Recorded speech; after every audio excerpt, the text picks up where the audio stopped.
I had a memory and I want to share it with you. Back when I was in ministry, probably once every 6 months, maybe a year, I would find a letter, and it was always cleverly left where I would be sure to see it, close to my office door, in a Sunday school box or something where they could leave this letter. I would open it up and I would read, and it would be a reprimand, something they didn't like that I had done or something that I had said that upset them, and they would just let me have it good in this anonymous letter.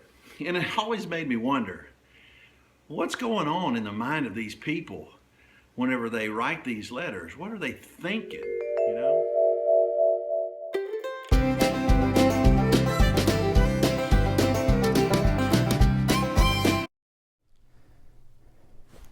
Is this thing on?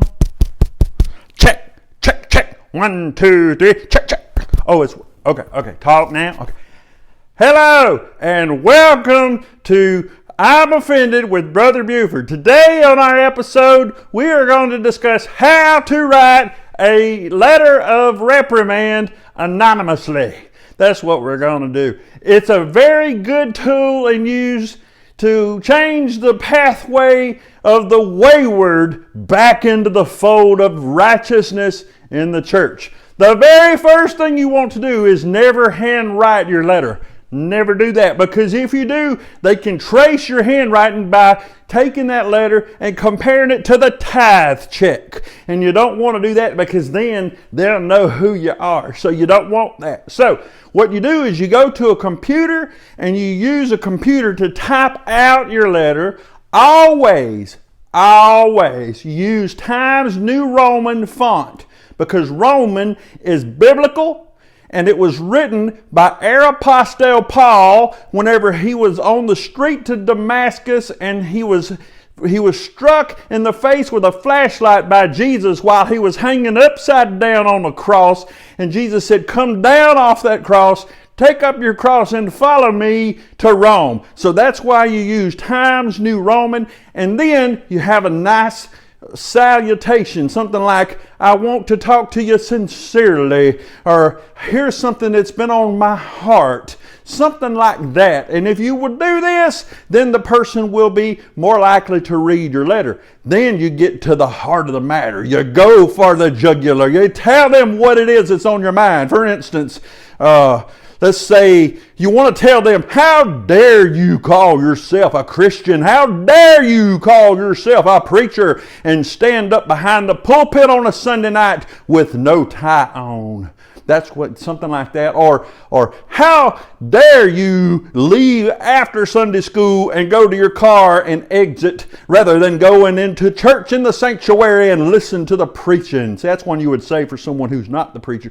You can do this for many reasons. Very good tool to use. Then you close your letter. Never say signed anonymous. Never do that. You always say name withheld, because what that does is that gives you that power of attorney. So you like to have power in your notes and your letters, and when you sign anonymous, they will not read it. So sign name withheld, and it makes you sound powerful like an attorney, and then they will read it.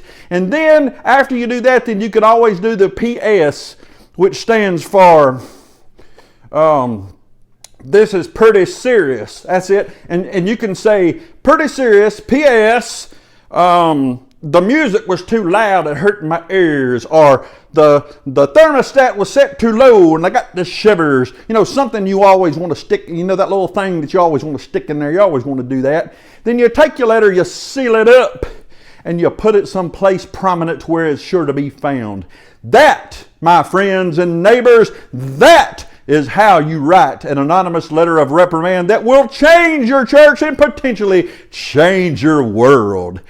Take care, and until next time, let's just go get them.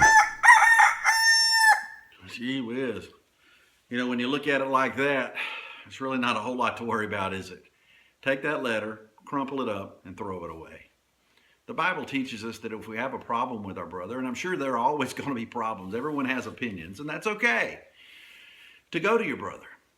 Talk to him with respect, loving kindness, and gentleness, patience, and try to work it out.